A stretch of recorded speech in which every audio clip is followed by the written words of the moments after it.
Gillibrand owed an apology for the misunderstanding of the president's tweet this morning because many, including Senator, thinks that it's about sexual innuendos. I think only if your mind is in the gutter would you have read it that way. He's obviously talking about political partisan games that people often play and the broken system that he's talked about repeatedly.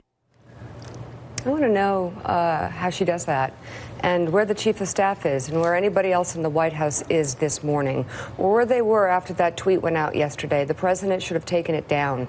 The president should have apologized if he didn't take it down. He should have apologized for hurting Senator Kirsten Gillibrand's feelings at the very least. But he should have apologized for being a sexist pig,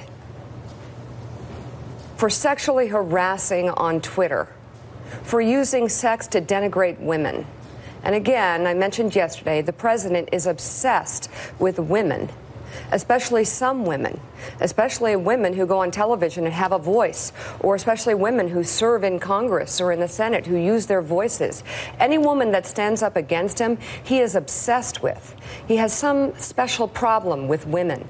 And the women around him, his wife, who has a platform against cyberbullying, that's a joke.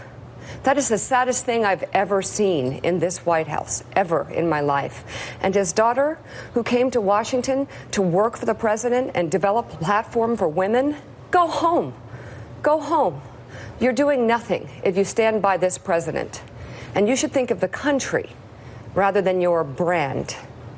And I'll tell you right now, Sarah Huckabee Sanders, I feel sorry for you. I've started a hashtag support for Sarah, and get your mind out of the gutter.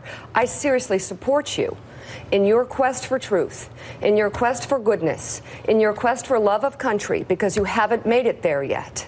And I'm not just talking about the women in the White House. I'm talking about the entire White House, all the men around this president. Do you really go home to your wives and daughters and say this president knows what he's doing? This president stands up for women? Do you really do that? Your wives should kick you out.